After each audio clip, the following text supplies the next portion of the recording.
Before we get started, a quick heads up. Presidents Unplugged now has merch. If you want to support the show and represent the podcast in your daily life, you can at presidentsunpluggedmerch.com. That is presidentsunpluggedmerch.com. Now, let's get into today's episode.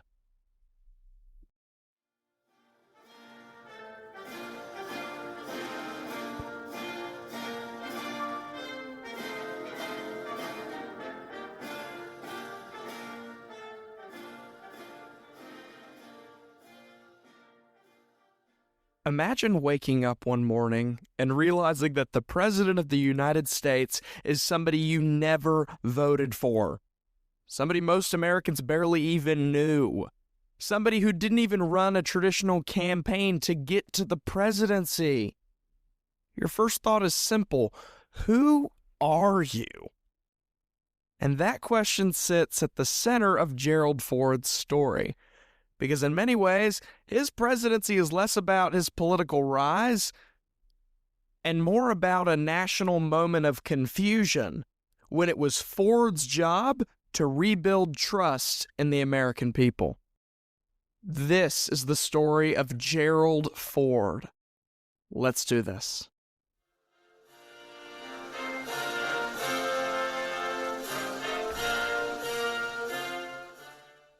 Gerald Ford was born Leslie Lynch King Jr. But after his parents separated when he was just a baby, his mother later remarried and he took the name of his stepfather, becoming Gerald Rudolph Ford. And from a young age, he built a reputation that seemed almost perfect. He was a standout student, he was well-liked, he was disciplined, and he was a major football star. Eventually playing center at the University of Michigan, where he helped lead undefeated teams and was even offered opportunities like the Green Bay Packers and the Detroit Lions. These were opportunities he seriously considered, but he ultimately turned away from. He also spent time as a model, showing just how unusual his early life really was, before choosing a more traditional path into service and leadership. Gerald Ford is one of the 7 U.S. presidents that served in World War II. Ford specifically joined the Navy and served in the Pacific, gaining that kind of experience that shaped a generation of future leaders in our country. After returning home, he pursued law at Yale University, where he built the foundation for what would become his long political career. Somewhere along that journey, he met a lady named Betty Bloomer, who would eventually become Betty Ford, creating a partnership that would later become one of the most well-known political marriages in American history. Not just because of Gerald Ford's presence in politics, but Betty Ford and the creation of the Betty Ford Clinic, a nonprofit organization aimed to help substance abuse, something that Betty Ford had struggled with in her own life. After finishing his time at Yale and getting married to Betty Bloomer in 1948, Ford eventually entered politics in Michigan, a state deeply shaped by labor unions and the Democratic Party, which makes his steady rise as a Republican even more notable. He spent 12 terms in the House of Representatives, building a reputation not as this big flashy speaker or a controversial figure, but as somebody trusted, even across party lines. Somebody who was steady and somebody who avoided scandal in an era where that was the norm for many politicians. Eventually, he became the House Minority Leader, one of the most powerful Republican voices in Congress. And by the early 1970s, he was seen as one of the most respected figures in D.C. But while Ford was building a reputation for stability in the legislative branch, the executive branch was moving into chaos. In 1973, Vice President Spiro Agnew resigned after a scandal involving corruption charges tied to his time as the governor of Maryland. Washington was already beginning to shake under what would eventually become the Watergate scandal. I'll shorten down the story, but on June 17, 1972, 5 men were caught breaking into the Democratic National Committee headquarters at the Watergate Hotel. And what first just looked like a minor political crime slowly unraveled into one of the largest scandals in American history, eventually connecting back to Richard Nixon.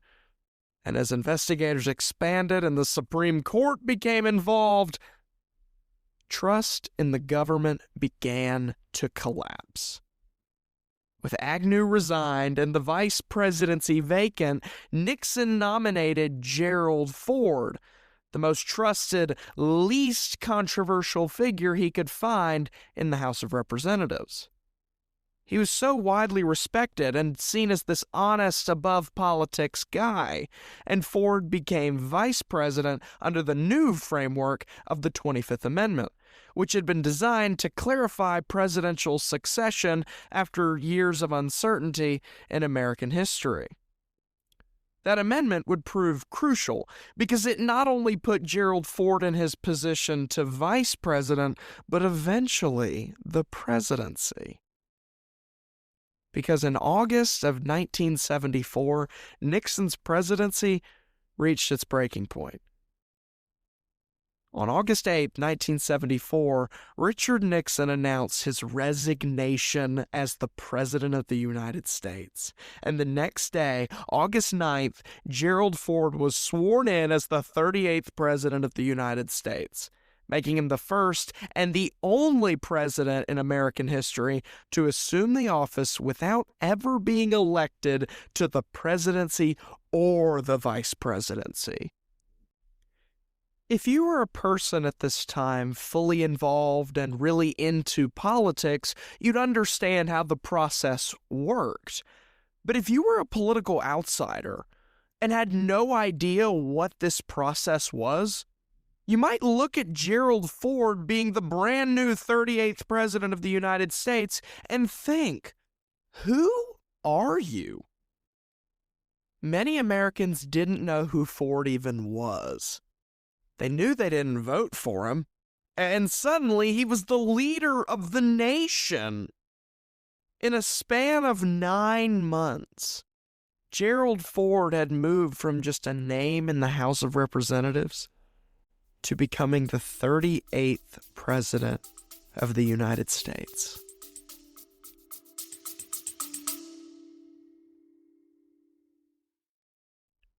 Abraham Lincoln was 6'4". Franklin Delano Roosevelt served as president for more than 4,000 days. Those are facts. But here's another fact. The fact that Presidents Unplugged has an Instagram page. If you want updates on the show and announcements about what's coming next, follow us at Presidents_Unplugged. That is Presidents_Unplugged. I'll see you there.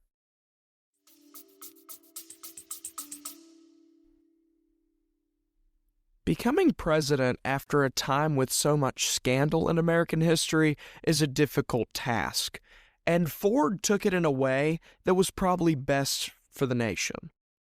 He said that we needed to move forward, that the presidency had to be about healing and not continuing to divide ourselves on the scandals of the past.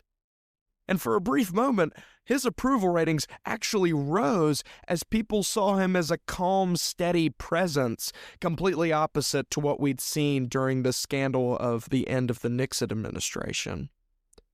But that moment did not last in Ford's favor, because shortly after taking office, Ford made one of the most controversial decisions in modern presidential history. On September 8, 1974, exactly 1 month after Richard Nixon's presidential resignation, Gerald Ford issued a full pardon to Richard Nixon. Ford's reasoning was centered that the country needed closure, that dragging Richard Nixon's face through the mud would only keep the nation stuck in Watergate forever. But the public's reaction was overwhelmingly negative. critics stated that Gerald Ford had reneged his promise to leave Watergate behind. Reneged is our word of the day. Reneged, to go back on a promise, a commitment, or an agreement.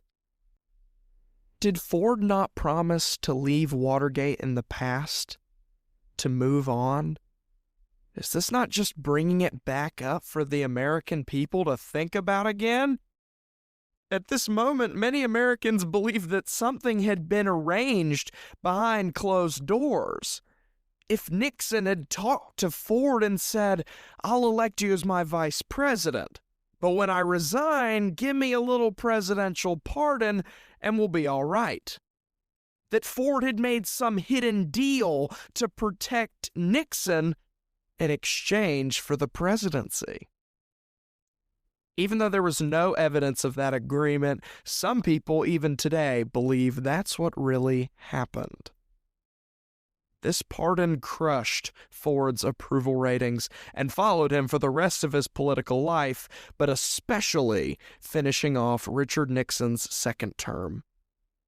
It became the defining controversy of his presidency. And at the same time, the Ford administration faced serious economic problems, especially something called stagflation, which is a combination of high inflation and slow economic growth at the same time that made everyday life difficult for Americans and limited what any president could realistically do. His presidency also took a strange image problem, partly shaped by a new little show at the time called Saturday Night Live, which had Gerald Ford, played by Chevy Chase, portrayed as this clumsy goofball who couldn't do anything without falling over or spilling something. Even though some of these jokes were true, like when Ford fell down the steps a couple times as president. Remember, Gerald Ford was a college athlete. This guy was not super clumsy, but it's a reminder of how public perception can sometimes overpower reality. And during his time in office, Ford was not only faced with some critical media against him, he also faced real threats, including the only 2 assassination attempts ever by women in 1975 during his re-election bid for 1976. Lynette Fromm, connected to the Manson family, and Sarah Jane Moore, both of these assassination attempts added a sense of instability in the country. We were joking about our president on Saturday Night Live and other forms of media, but these jokes, these criticisms were becoming threats. It almost made Ford's presidency sound like it had no good elements. But that's not true. Ford continued efforts to manage Cold War business, including diplomacy with the Soviet Union and agreements, trying to maintain stability abroad while things remained fragile in America. By 1976, when Ford was trying to win an election of his own, he faced serious political challenges even within his own party from a little guy named Ronald Reagan, a rising conservative figure, former Hollywood actor, and former governor of California, who was going to give Ford a run for his money at his own party's nomination. And although Ford ultimately secured the nomination of the Republican Party, the presidential election that followed became an image of trust and change in American politics. He ran against a peanut farmer from Georgia named Jimmy Carter, a relatively unknown former governor who positioned himself as an outsider, promising honesty in America after something like Watergate. And in a close election, Carter ultimately won, leading the country into a new chapter of leadership for the next 4 years.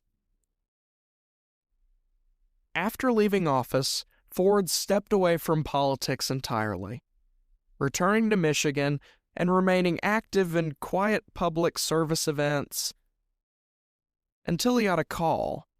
When Ronald Reagan eventually won the Republican nomination in 1980, he offered Ford the role of vice president on a potential unity ticket together. But remember what happened the last time Ford became the vice president? Yeah, Ford declined that offer, choosing instead to remain retired and live out a quiet rest of his life. The day after Christmas in 2006, Gerald Ford passed away at the age of 93. Closing the story of a man who never really sought the presidency, but ended up carrying it due to one of the most unstable periods in modern American history. And when you step back and look at his legacy, it's complicated but also surprisingly simple, in that he wasn't the most transformative president, he wasn't the most powerful speaker, and he wasn't the most beloved of his time, but he entered in a moment when trust in government was collapsing, and tried to steady it the best he could. Gerald Ford may not have been the president America originally chose, but in a moment when everything felt uncertain, especially dealing with the government, he became the trustworthy American president that we had to rely on. And trust, dedication, and a fight for the country he loved so deeply is why Gerald Ford is so important. Tune in next Friday as we talk about Calvin Coolidge, the 30th President of the United States who never said anything. How can a man who never opens his mouth, nicknamed Silent Cal, become one of the most underrated figures in the 20th century, defining a roaring time in the 20s with a silent leader? Learn about that and much more next week on Presidents Unplugged. I'm Ty Svensson, and I'll see you soon. God bless.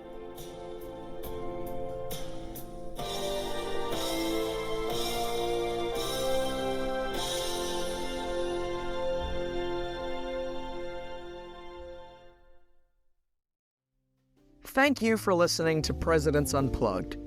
If you enjoy content like this, give us a follow on Apple Podcasts or Spotify today to be notified that your favorite presidential podcast has released new content. Now, when do we release new content? Once a month, maybe twice a year, maybe even once a year? No. We release new content every Friday at 1 p.m. for my American enthusiasts to enjoy. Come join me on our dive into making American history the most entertaining and interesting subject to learn every single week. I'm Ty Svensson, this is Presidents Unplugged, and I'll see you soon.